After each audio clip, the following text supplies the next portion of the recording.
Muy buenos días tengan todos. Soy la nutrióloga Rebeca Camacho Trujillo, académico de la UNAM desde hace 32 años y responsable de la nutrición de los deportistas de equipo representativo de la UNAM.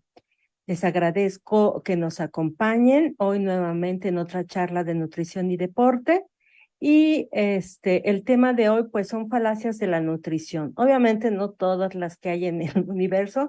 Ya hace poco tuvimos una de varias de alimentos que se cree que adelgazan, y que pues no es la realidad, empezando por la tronja. Entonces, hoy es como un poco continuación, no precisamente del tema solo de adelgazar, sino de muchas creencias erróneas que siempre se dan, que luego les llaman mitos, en relación con la nutrición. Y en relación con la nutrición hay muchísimos, y desde pues épocas ancestrales, ¿no? Se han hecho de hace años, hice un artículo que se llamaba Mitos, Nutrición y Deporte, y entonces ahí, bueno, se publicó y es en la revista de Antropológicas, y ahí platicaba pues cómo es desde que hace muchísimos años, desde que el hombre es hombre, empezaron a crearse mitos en relación con la nutrición. Entonces hoy vamos a hablar de algunos, obviamente no todos los que hay, pero sí de los que más se repiten o que recientemente me han enviado las dudas por correo o que me han preguntado los deportistas cuando los veo, ¿no? Entonces cualquiera de esas dos opciones de ahí van surgiendo. Y también para buscar las respuestas y que no solo sean respuestas mías, unos están basados en lo que ya se ha publicado como información para el público, y ahí abajo están las referencias. Y aparte, pues yo les doy mi opinión al respecto. Entonces vamos a comenzar. Y lo primero es que creo que lo he mencionado varias veces, pero que sigue diciéndomelo, preguntándome si las frutas son azúcar, ¿no? Entonces, es algo muy común. Desgraciadamente, hasta yo he escuchado spots en el radio donde dicen, es que los azúcares los vas a obtener de las frutas. Aunque sea más largo, deberían de llamarle hidratos de carbono o carbohidratos si quieren, o carbs si quieren, que es la forma cariñosa que actualmente se le dice a los hidratos de carbono, pero no azúcares, porque esto confunde mucho a las personas en que las frutas son azúcares y las frutas no son azúcares, ¿no? Entonces, es falso que sean azúcar, y por lo tanto es falso que se les prohíban a los diabéticos, porque no son azúcar ni las uvas, ni el mango, ni nada. Entonces no tendrían que estar prohibidos para nadie. Las frutas son hidratos de carbono saludables, y esto es muy importante. La OMS tanto empezó esto de llamarlas azúcares, que empezó a confundir a la población, no nada más aquí en México, sino en todo el mundo, que la OMS en 2019, diciembre de 2019, hizo un llamado a todos los gobiernos para fomentar el consumo de frutas, porque se había ido perdiendo. Antes la población mundial consumíamos más frutas, y a partir de que empezaron estas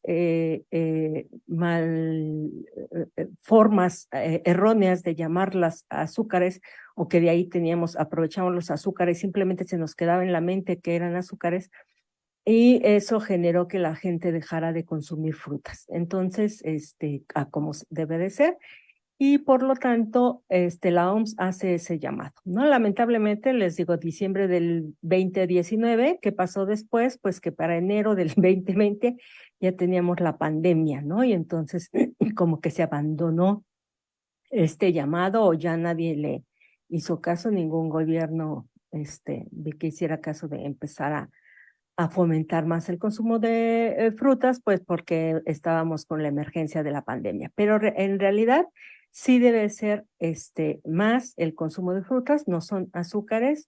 Les decía, incluso durante la pandemia salió como recomendaciones del Instituto Nacional de Ciencias Médicas y Nutrición, Salvador Subirán, aquí en México, que toda persona debería de consumir al menos lo que sería el equivalente más o menos en tazas, de 2 tazas de verduras y 3 tazas de frutas al día, ¿no? Para darnos una idea de cuánto es lo que tendríamos que consumir. Una taza, ya decimos, pues ponemos un mango y ya es una taza, un plátano también ya es una taza, una manzana pues es una taza, y ya de papaya o de sandía pues ya nos podemos imaginar, ¿no? Entonces, más o menos ese es lo que recomienda el Instituto Nacional de Ciencias Médicas y Nutrición para darnos una mejor idea de cómo debería de ser.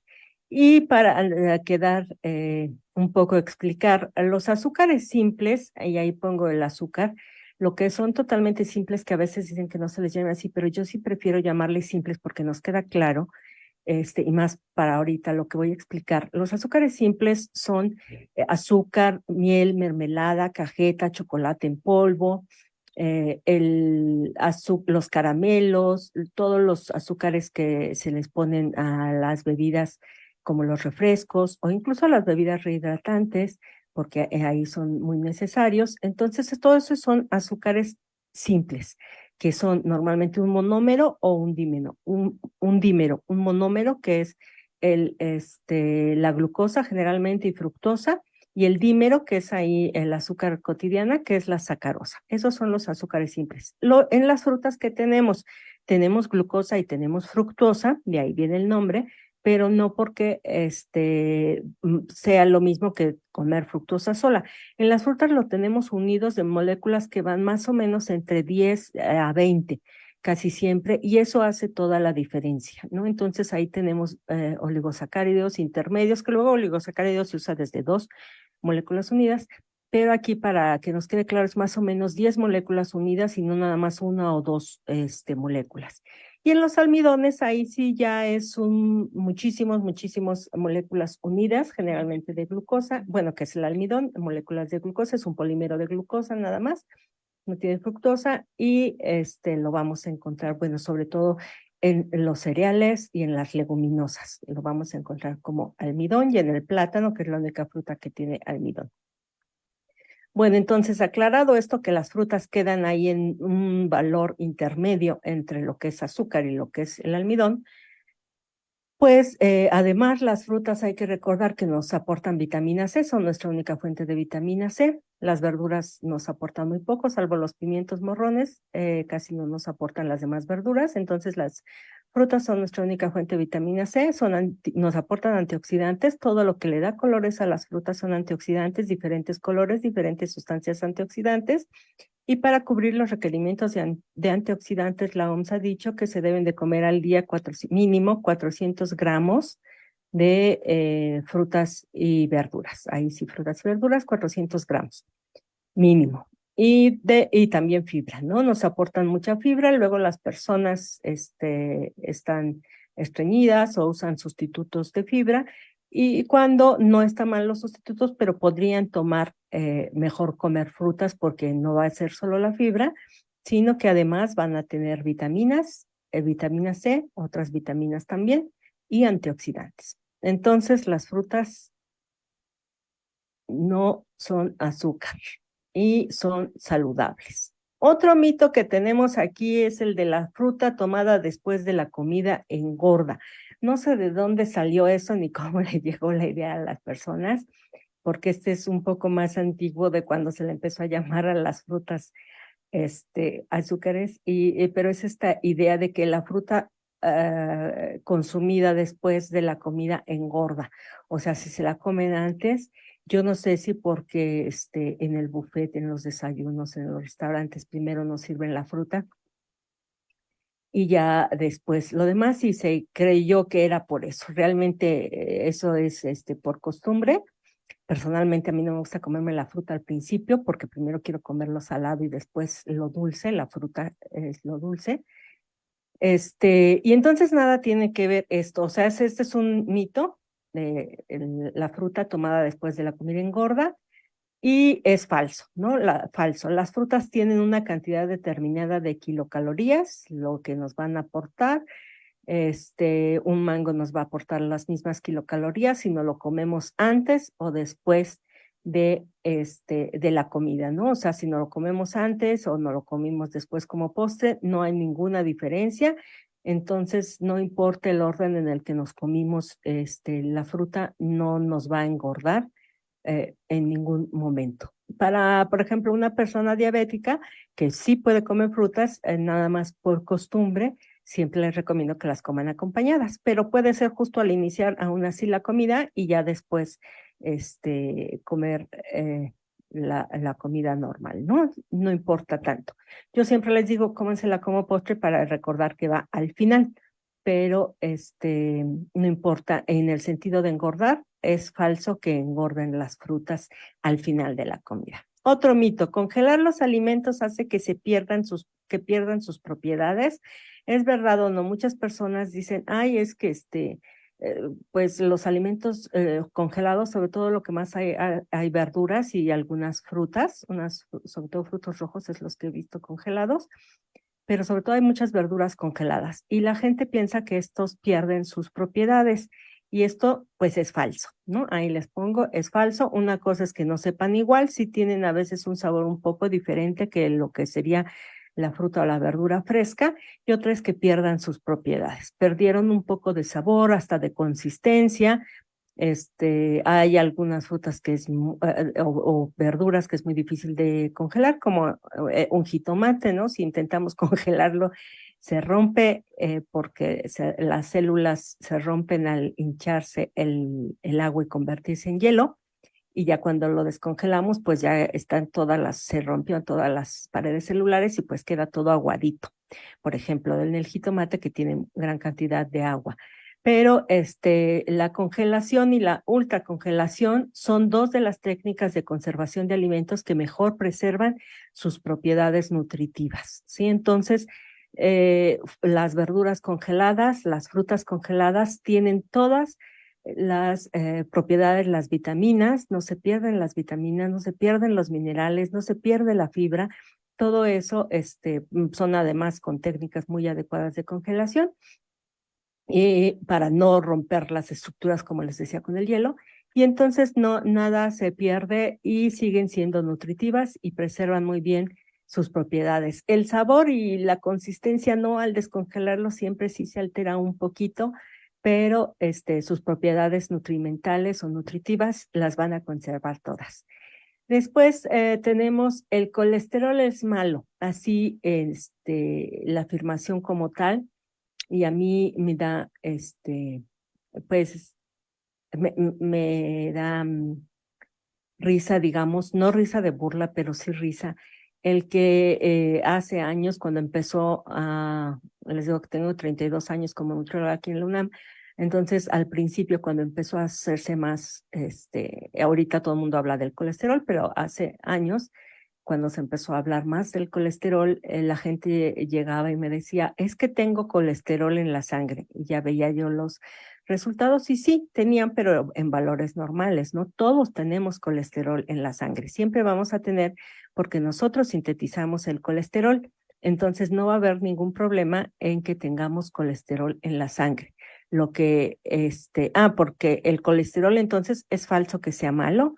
De hecho, es necesario para producir la vitamina D y las hormonas esteroideas. Por eso es que nosotros sintetizamos el colesterol y nos asoleamos y ya lo transformamos en vitamina D. Y con otros procesos metabólicos, pues lo transformamos en hormonas esteroideas. Entonces, lo que es malo no es el colesterol en sí, sino el exceso de colesterol en sangre. El exceso de colesterol en sangre sí es ahí lo que vamos a ver, lo que se ve aquí en la imagen. Esto es la acumulación del colesterol en la arteria y eso sí sería un problema. Entonces, lo que es malo es el exceso de colesterol en sangre.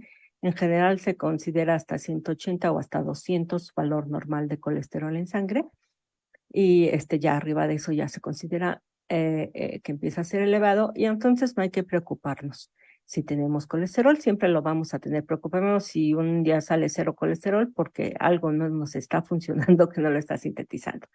Y entonces, dicho de otra manera, esto es de aquí de la página, nos dice, antes de prohibir comer huevos, antes de que la persona diga, ya no voy a comer ningún huevo porque me salió el colesterol en 180, además de que de que el huevo aporta vitaminas y proteínas, la yema, ya se los he mencionado, La yema del huevo es la que tiene el colesterol, pero también es la que tiene el hierro, es la que tiene más minerales y las vitaminas. Entonces, estarle sin saber cuál es nuestro valor de colesterol, estar quitando todas las yemas, pues tampoco es saludable. Entonces ahí en la página esta nos dicen mejor póngase a hacer ejercicio, ¿no? O sea, realmente es más preocupante el sedentarismo en las personas.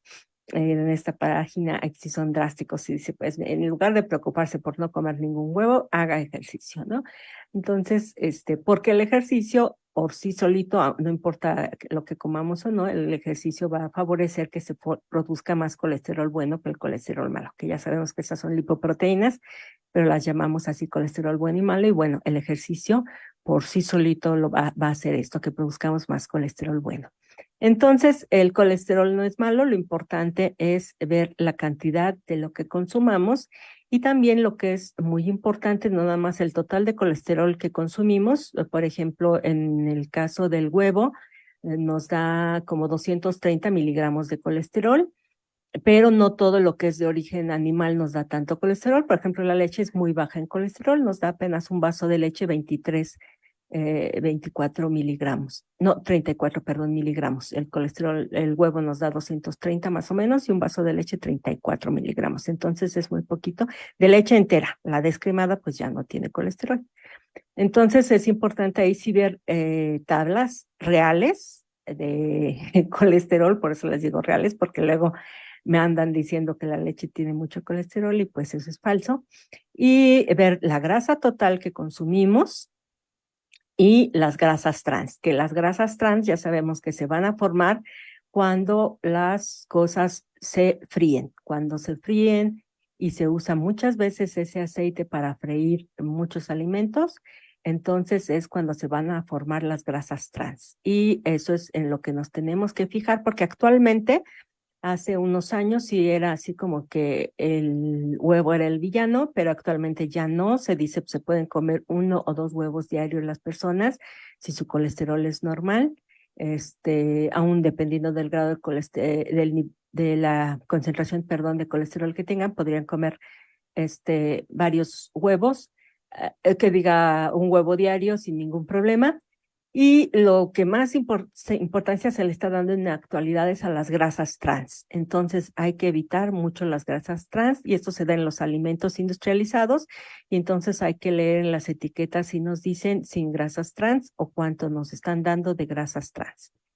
Bien, otra de las dudas, ¿el sobrepeso puede ser debido a la retención de líquidos? Esto es muy chistoso que a veces sí hay retención de líquidos y sí puede pesar la persona más. Por ejemplo, las mujeres cuando menstruan, generalmente en días previos a que van a menstruar, empiezan a acumular agua, a retener agua, a haber retención de agua y entonces pueden llegar a subir hasta 2 kilos de peso o 4 kilos de peso si es así como que de los máximos reportados.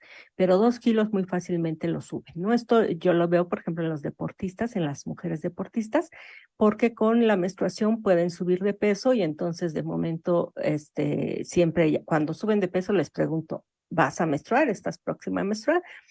Para saber si es por la menstruación o es por que de veras sube de peso. Además, pues tomamos la medida de cuánto tienen de grasa, ¿no? Pero esto es importante. Y entonces sí, puede uno subir de peso, pero no engordar, no engordar realmente. Esto simplemente es que aumenta temporalmente de peso y entonces es falso. El sobrepeso es debido a un exceso, el sobrepeso o la obesidad se define como exceso de grasa corporal, grasa corporal, no una acumulación de líquidos, ¿no? Entonces, esto de que les decía, una mujer, por ejemplo, sube 2 kilos porque va a menstruar, está reteniendo agua, eso no es que ni que ya tenga sobrepeso, ni nada, simplemente está reteniendo agua y nada que ver. Y por lo tanto, todo lo que se hace de tomar diuréticos para bajar de peso no sirve para nada. Les he comentado ya en otras ocasiones que a través de la orina no perdemos grasa. Entonces, si alguien nos da diuréticos para perder peso, nos lo recomienda, está mal. porque a través de la orina no vamos a perder agua. Vamos a perder peso, sí, pésense antes y después de orinar y pues van a pesar menos, pero eso no quiere decir que hayan adelgazado, ¿no? Simplemente que orinaron y perdieron agua, ¿no? Y si alguien está deshidratado, puede pesar 2 kilos menos por estar deshidratado sin ningún problema y eso no quiere decir haber adelgazado. Simplemente que se perdió agua y eso sería un problema. Entonces aquí les pongo, bueno, algo que es conocido como diurético, que es, en este caso es un té de Jamaica, pero tomarlo para adelgazar pues no serviría, ni los diuréticos de medicina, y en el caso de los deportistas hay que recordar que los diuréticos entran dentro de sustancias doping, no sirven para el rendimiento, sino que podrían encubrir algunas otras sustancias dopantes, entonces por eso están prohibidos. Y pues así se los esté prescribiendo un médico, pues mejor no, bueno, no deben de consumir los deportistas, ¿no? Y las otras personas pues hagan otras cosas que les prescriban, cosas medicamentos que sí les ayuden a adelgazar, que es quemar la grasa, que lo mejor ya sabemos que es el ejercicio para quemar la grasa, y los diuréticos pues no nos sirven para adelgazar. Y entonces todo lo que se hace para bajar, para sudar, no nos va a servir para adelgazar. Sudamos para controlar la temperatura corporal, entonces ponerse fajas de hule, meterse al sauna y todo eso, sí, vamos a bajar de peso temporalmente porque nos deshidratamos, pero no va a servir realmente para adelgazar. Adelgazar es quemar la grasa y ya hemos visto que eso solo se logra, se hacen las mitocondrias de las células con el estímulo del ejercicio. Si no hay ejercicio, no es estimulada la quema de grasa. Bien. Otro mito, comer mucho chocolate provoca acné. Y esto todos los días, bueno, no todos los días, pero sí con frecuencia me preguntan, ¿es que el acné es provocado por el chocolate? Bueno, esto es falso. Ni el chocolate ni ningún otro alimento provoca acné. Se han hecho estudios con los cacahuates y otras cosas que luego se cree, sobre todo los que tienen grasa, alimentos con grasa, y no se ha visto que no provoca el acné. El acné aparece por alteraciones hormonales que se traducen en un aumento de la segregación de grasa por parte de la piel, lo que en consecuencia favorece la aparición del acné. Otra vez regresando a la menstruación, las mujeres también, aparte de retener agua, les pueden salir granitos antes de la menstruación, ¿no? Entonces, cada mes pasa eso. Entonces, por eso luego cuando le sale un granito a alguien, digamos ya más grande, decía, es un signo de juventud, porque generalmente eso pasa en la adolescencia y ya después se regulan las hormonas y ya no van a andar apareciendo, ¿no? Pero entonces no tiene que ver con el comer ningún alimento, ni chocolate, ni ningún otro alimento nos causa acné. El microondas hace que los alimentos pierdan sus propiedades, que eso, además de que mucha gente le tiene miedo al microondas, pero pues el microondas lleva años, muchísimos años, vendiéndose y no se ha comprobado que haga ningún daño. El microondas no hace que los alimentos pierdan su valor nutritivo. Sí sabemos que calentar ahí los alimentos o recalentarlos luego los deja así como que no tan agradables como si los calentáramos a través de otras técnicas culinarias, pero no se pierden el valor nutritivo. Lo único que se pierde con la cocción, pero es con el calor, sea cualquier cosa, es la vitamina C. Entonces, no, es falso, y de hecho es una de las técnicas de preparación de alimentos que mejor conserva las propiedades, ¿no? También puede servir, aunque la apariencia no siempre se ve buena. Bueno, a lo mejor hay que aprender a usarlo correctamente para que no pase lo que luego pasa cuando calentamos ahí algo. Ahí.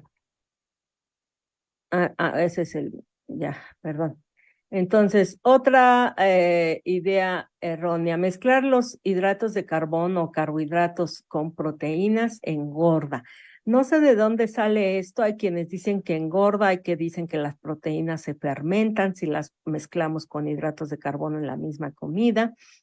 Hay ¿qué otra cosa dicen? Pues que no se absorben. Un montón de cosas he escuchado en relación de mezclar hidratos de carbono con proteínas y todas son falsas, es falso. Engordamos cuando hay bueno, nos ponen aquí en la página, engordamos cuando hay un desbalance energético, independientemente si mezclamos alimentos o no. Ya sabemos que incluso mezclar alimentos puede ser útil, por ejemplo, para absorber mejor el hierro, ¿no? Alimentos ricos en hierro con alimentos ricos en vitamina C, y hay así otras combinaciones. Entonces, nada va a pasar cuando mezclamos hidratos de carbono y proteínas. De hecho, un plato ideal nos ponen aquí en esta página, dice, debe llevar verdura, que es Médico Plus, llevar verdura, hidratos de carbono, pasta, por ejemplo, y proteínas, preferiblemente pescado o carne blanca. Bueno, ya sabemos porque decimos que son más bajas en grasa, etcétera, ¿no? Pero pues espagueti se ve muy bien y es una muy buena combinación y perfecta combinación entre proteínas e hidratos de carbono. Entonces, proteínas más hidratos de carbono, les pongo una palomita, porque los hidratos de carbono además facilitan la absorción de proteínas de los aminoácidos ya en el intestino. Recordemos que las proteínas son polímeros de aminoácidos, están hechas de muchos aminoácidos unidos, los fraccionamos durante el proceso de digestión, desnaturamos esa proteína hasta que llega a aminoácidos, que es como lo absorbemos en el intestino, y cuando hay hidratos de carbono, se va a absorber mejor los aminoácidos en presencia de hidratos de carbono en el intestino. Entonces es un plus más que está totalmente en contra de esas creencias de que o que se fermenta o que engorda o que pasa cualquier cosa extraña. Es muy buena combinación, otra vez pongo palomita, a proteínas más hidratos de carbono en la misma comida. Bien, pasamos al siguiente, este, mito, creencia, falacia, que dice la carne roja es cancerígena. Y aquí sí vamos a tener que, hacer ahí no es del todo falso, porque hay cierta certeza. En el 2006, si no me equivoco, por ahí, entre 2006 y 2009, no me acuerdo, la Organización Mundial de la Salud dijo que las carnes rojas, pero se refería sobre todo a los embutidos, estaban dentro de la categoría de posibles cancerígenos. Ahí fue donde, así como las puso, no cancerígenos al 100%, sino posibles cancerígenos. Y esto no era por ser carne roja, sino por que tienen nitritos y nitratos como conservadores.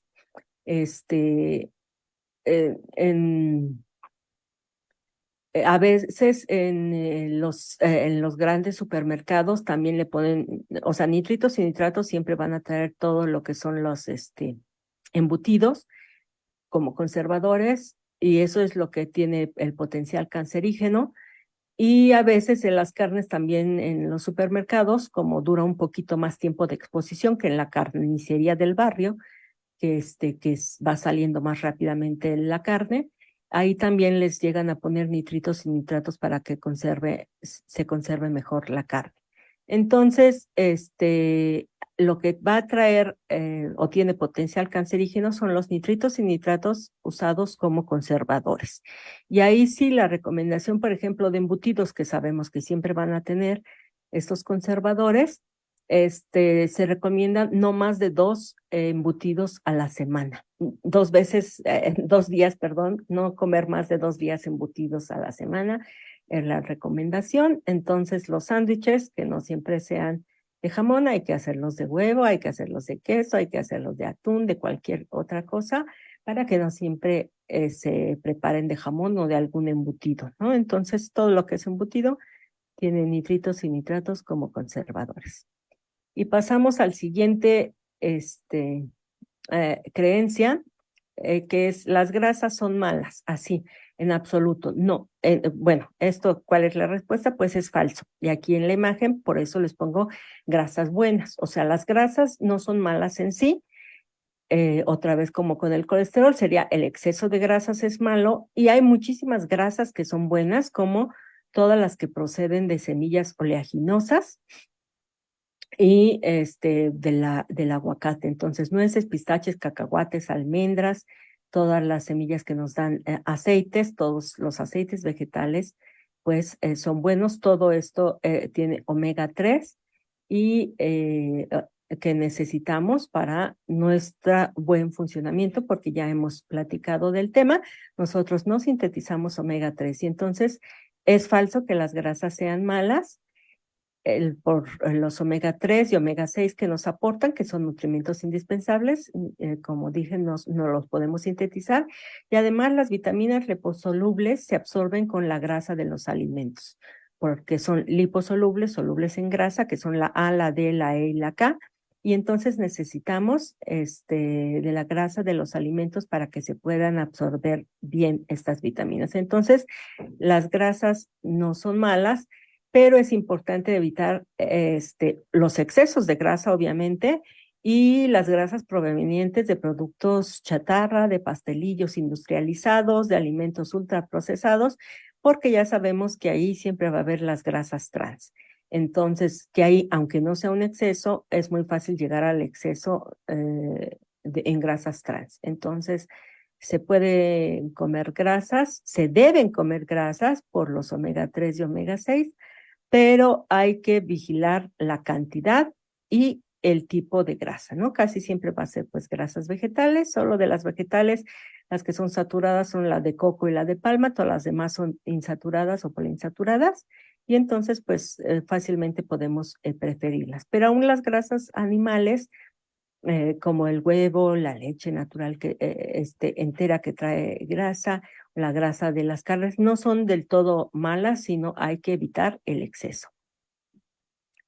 Y también, bueno, lo que sí es cierto es que un exceso de grasas en el cuerpo aumenta el riesgo de enfermedades cardíacas y otros trastornos, ¿no? Ya habíamos dicho, un exceso de grasas, pues se va a traducir a que suba la concentración de colesterol en sangre y sobre todo si son trans, pues de colesterol malo, que es el que se nos va a pegar en las arterias y ahí sí ya podemos tener problemas cardiovasculares, o si el exceso de grasas nos lleva a sobrepeso u obesidad, también aumentamos nuestro riesgo de problemas cardiovasculares. Entonces, el exceso es lo que nos va a causar daño, como siempre, la dosis hacia el veneno.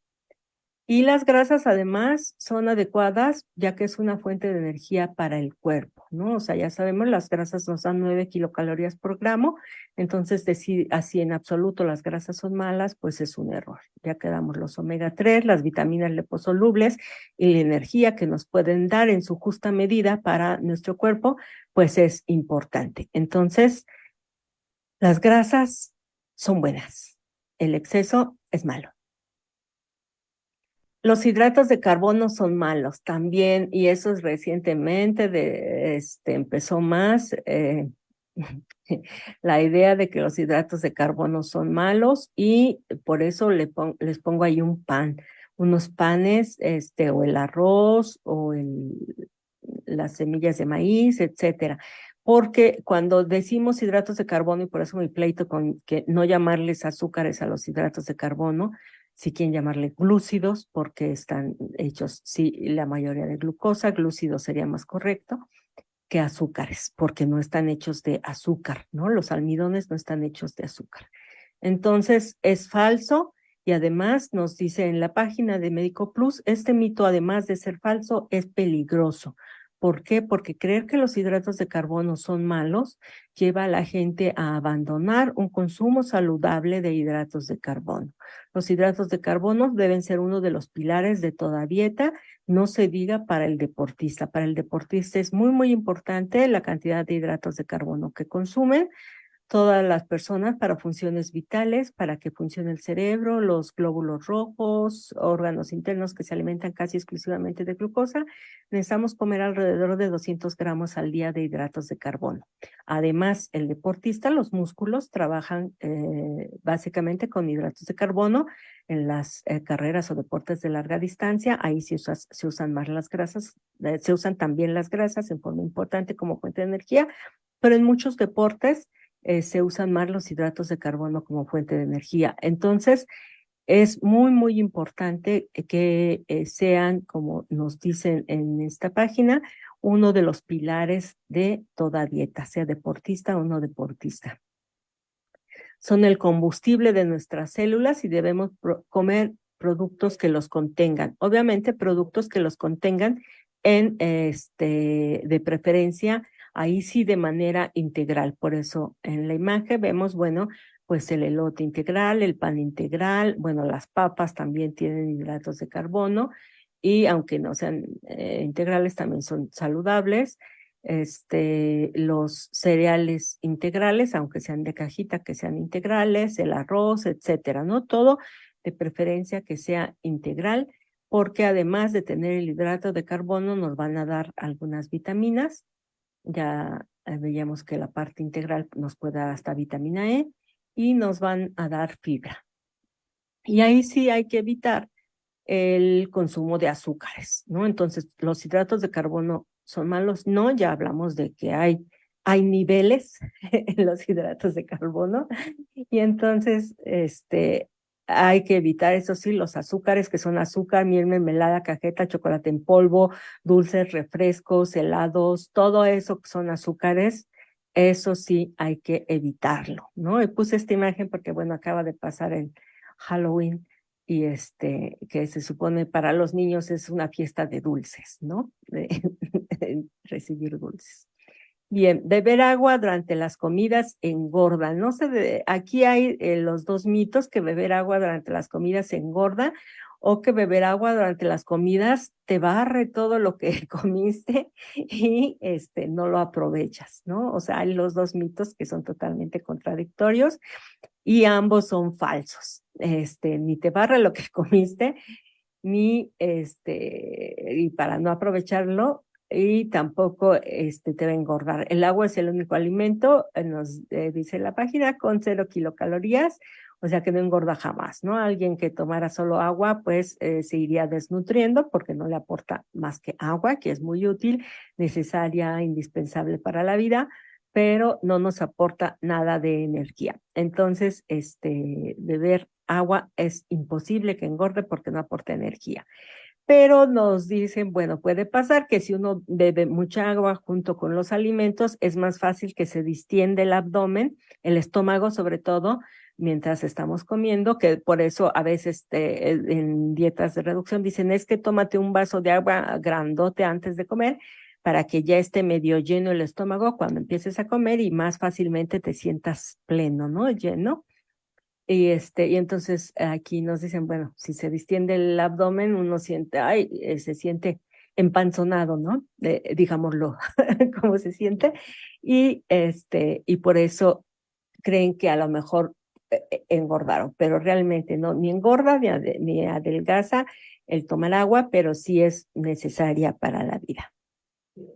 Entonces, una persona, además, bien hidratada, no confundirá la sed con el hambre, porque cuando estamos deshidratados, nos sentimos fatigados, nos duele la cabeza, tenemos resequedad en mucosas, podemos estar estreñidos, bueno, muchos síntomas, pero algunos de ellos, como estar cansados y que nos duele la cabeza, pensamos, es que me falta alimento y empiezan a comer cuando lo que en realidad tienen que hacer es beber agua, ¿no? Y agua, por eso puse en la imagen un té, porque el agua no necesita estar sin sabor. Si quieren, pueden ponerle té, puede ser café, ya hacemos no más de 3 tazas al día.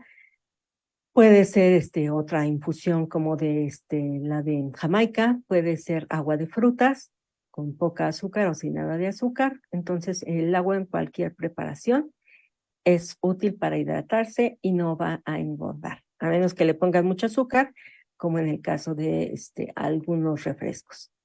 Entonces, las proteínas dañan los riñones, otra vez con los macronutrientes, a todos los atacan por alguna causa, y ya vimos las grasas, los hidratos de carbono y ahora las proteínas. Las proteínas, la gente tiene mucho miedo luego de que les van a dañar los riñones y sobre todo los suplementos de proteínas, la gente cree que dañan los riñones. Esto yo creo que se origina porque hay personas que ya tienen un daño en el riñón. A veces hay que estarles controlando muy bien las proteínas que comen, pero esto no va a pasar en todos los seres humanos saludables. Entonces las proteínas también son, aquí nos ponen la diana de muchos mitos nutricionales, o sea, el blanco, que tienden a señalarlas con el dedo feamente y decir el exceso de proteínas o las proteínas en general pueden dañar los riñones. y se ha dicho que comerlas provoca problemas renales e incluso óseos, porque sí, el exceso de proteínas va a hacer que trabaje más el riñón, porque se va a estar eliminando a través del riñón el exceso de nitrógeno, que es de las proteínas, y dicen, bueno, si se orina más, se puede ahí acompañar junto con calcio y la persona podría descalcificarse. Entonces, esto es, siempre se hace, pero nos dice en la página, esto es totalmente falso. No se va a dañar realmente el riñón por comer más proteínas. Sí va a trabajar más, sí va a trabajar más para estar, si es exceso de proteínas, para estar tirando más esa proteína. Y todos los estudios muestran que las proteínas, incluso ingiriendo más, como les decía, de lo que he recomendado, no daña los riñones ni los huesos. Entonces, es falso que las proteínas, aún en exceso, puedan dañar riñones y huesos. Pero pues mejor hay que comerlas en la justa medida, porque si las vamos a estar tirando a través del riñón, pues no tiene ningún caso a través de la orina. Esta sí se tira el nitrógeno a través de la orina.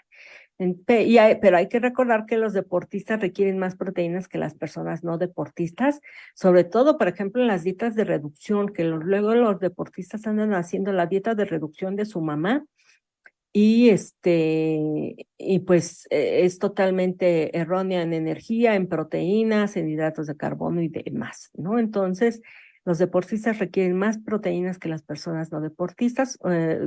Por datos, una persona no deportista se recomienda que consuma entre 0,8 y 1 gramo de proteína por kilogramo de peso. Entonces, ahí multipliquen un hombre de 70 kilos, pues puede comer es 70 gramos de proteína al día sin ningún problema. Bueno, ya quedamos que si come más tampoco va a tener problemas, pero bueno, esa es la recomendación. Y en cambio, un deportista que quiera generar masa muscular, como el de la imagen, pues tendría que ser a lo mejor 2 gramos de proteína, a partir de 1,3, 1,2, a 2 gramos, 2,5 gramos, 2,4 gramos, según la fuente que consulten, pero digamos 2 gramos, y entonces sería el doble, ¿no? De proteína, 140 gramos de proteína.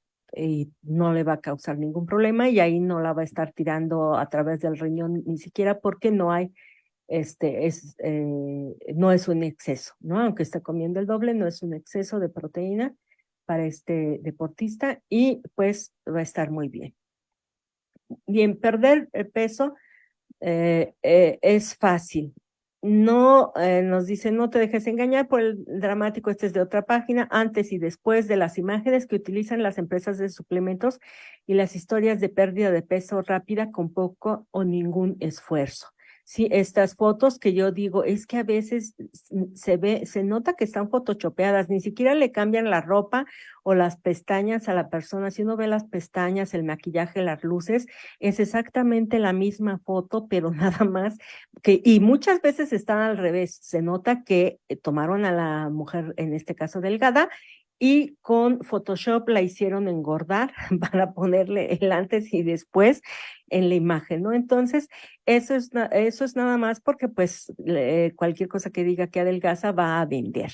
Perder peso no es fácil, o sea, que nadie se engañe, requiere constancia, requiere trabajo duro y paciencia, mucha paciencia, porque no se van a bajar 20 kilos en un mes. Eso es erróneo. Más o menos lo saludable es bajar de 200 a 500 gramos por semana.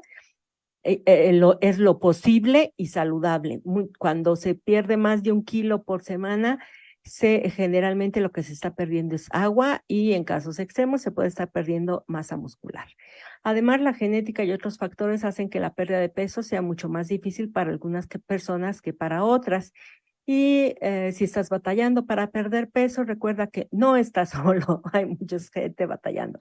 Lo mejor que puedes hacer es no prestar atención al ruido sobre la pérdida de peso al que te expones todos los días, y encontrar un patrón de alimentación nutritivo y de actividad física sostenible que funcione para ti. Esto de actividad física sostenible es muy interesante, porque a veces pues buscan en internet y se van a estas páginas que están dedicadas a personas que ya tienen entrenamiento, y pues entonces se agotan y se cansan, aunque sean gente muy joven. Dicen, pues es que ahí yo veo a alguien de mi edad haciendo ese ejercicio, y no. Recuerden que una cosa es ser deportista y otra cosa es hacer ejercicio para la salud o ejercicio para bajar de peso o ejercicio para verse bien.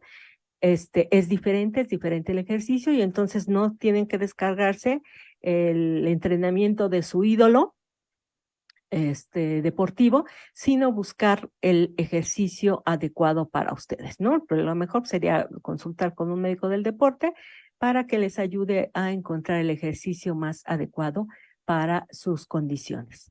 Bien, los lácteos producen flemas. Ya con esta nos vamos, preparé más, pero no nos va a dar tiempo. Pero esto es muy importante porque viene la época de frío y todo el mundo, hoy, en la semana pasada, perdón, me llegaron dos deportistas que les quitaron los lácteos que porque estaban resfriados y los lácteos producen flemas. Esto es totalmente falso. ¿No? Algunas personas creen que el consumo de leche y productos lácteos aumenta la producción de moco en el sistema respiratorio. Y aquí la página que tenemos es una investigación científica. Esto no lo saqué de una página de orientación alimentaria, sino de una página de científica, un artículo científico que nos dicen renuncian a la leche cuando están resfriados, pero ahí es un estudio de estos que revisan muchísimos estudios y después llegan a las conclusiones y pues en su conclusión nos dicen que es falso que la leche produzca moco y nos dan de ejemplo un estudio australiano, se le dio a dos subgrupos de personas leche de vaca y leche a base de soya con características sensoriales similares, o sea, a unos no sabían cada quien a quién les tocaba, solo les dijeron te vamos a dar leche y se estuvieron monitoreando pues su producción de moco, si tenían moco en la garganta, irritación, cualquier cosa. Y los dos grupos presentaron la misma sintomatología, o sea, hubo quienes no tuvieron ningún problema, hubo quienes decían, sí, siento más moco, pero era exactamente igual si habían tomado leche de soya o si habían tomado leche de vaca. Entonces ahí que vemos el efecto nocebo, que es lo contrario de placebo. Placebo es que cuando creemos que algo nos va a hacer bien y nos tomamos la cápsula, aunque realmente no sirva, nos creemos que nos va a hacer bien y nos hace bien. Y nocebo es lo contrario, cuando creemos que algo nos hace mal, si nos tomamos la cápsula, aunque no contenga nada igual la cápsula, como la del placebo, pues nos va a hacer daño, ¿no? Y aquí fue el caso de la leche de soya, se les dio pues para comparar el efecto nocebo. Y sí, ambos presentaron, los que creían que les iba a hacer daño, pues les hizo daño y les causó moco, y a los que pues les era indiferente, pues no les causó ningún moco, pero fue igual, fueran las dos de leches y la gente, los participantes no sabían qué era lo que les estaban dando, ¿no? Otro estudio con personas inoculadas con el virus del resfriado común, se les enfermó adrede. Beber leche no se asoció con un aumento de las secreciones nasales, ni síntomas de tos, ni síntomas nasales o congestión. O sea, a estos primero se les inocula el virus y después se les da leche y se comportaron igual, o sea, no tuvieron más problemas ni mocos ni nada cuando tomaban leche, ¿no? Entonces es falso que la leche, y lo que sí han visto, bueno, con estos estudios, que las personas que creen la teoría de que va a darles moco reportan síntomas respiratorios al beber leche. Y cuando me dicen eso, les digo, bueno, sí, también Hipócrates, el padre de la medicina, creía que la leche curaba la lepra y pues es falso, pero bueno, eso era lo que él pregonaba, ¿no? O sea, digo, y era un sabio, pero también tenía ahí sus errores. Entonces, no, la leche no genera moco. Hay algunos estudios tipo de medicina alternativa donde es muy común que a las personas con asma bronquial se les recomienda no comer los llamados alimentos formadores de moco donde se incluyen los lácteos, pero esto igual no tiene bases científicas y se han hecho estudios aquí en esta revisión que les diga un metaanálisis, se revisaron investigaciones y que el consumo de leche no parece exacerbar los síntomas de asma y no puede establecerse una relación entre consumo de leche y la aparición de asma. O sea, no hay relación entre tomar leche y que me da asma. Entonces, pues es falso, sigue siendo falso. Y eso sí, hay casos documentados de que personas con alergia a la leche de vaca, recuerden que la alergia casi siempre se da a proteínas. y si hay gente con alergia a las proteínas de la leche, presentaron síntomas similares al asma, pero en casos bien establecidos de alergia, no que cualquier persona que ya está tomando leche y no le causa ningún problema, hay que quitárselo que por los mocos, pues es falso, ¿no? Los lácteos no producen mocos ni aumentan los síntomas del asma. Entonces, no hay que quitarlos, no es necesario y son una importante fuente de calcio, casi nuestra única fuente de calcio, y hay que tomarlos. Y esto también más recientemente salió a la luz, un tiempo se había olvidado, pero como empezó la moda esta vegetariana vegana y que empezaron a atacar la leche, fue de los alimentos más atacados, yo creo que más que las carnes, entonces ahí empezaron otra vez a revivir este mito, esta creencia de que la leche produce mocos, o los lácteos en general, pero es falso. Bien, y bueno, ese era para acabar ya nada más con ahora sí acabo. Comer zanahorias mejora la vista, especialmente si se comen crudas, porque lo que nos dicen cuando has visto ¿cómo se llaman esos? Un conejo con anteojos, ¿no? No hay ni un solo estudio científico que demuestre que comer zanahorias mejora la vista y sí yo conozco gente que se pone amarilla de tanto betacaroteno por estar comiendo zanahorias para intentar mejorar la vista y no. Una deficiencia de betacarotenos que son precursores de vitamina A sí puede causar ceguera nocturna, pero es un mal muy específico, no el comer las zanahorias nos va a curar la miopía. Por ejemplo, yo soy miope, por eso traigo lentes, y por más zanahorias que comiera, jamás se me va a curar la miopía. Y pues ya, ahí terminamos y dejamos estos para otras sesiones. Les agradezco mucho que nos hayan acompañado y agradezco a la producción que siempre nos acompaña. Hasta el próximo martes.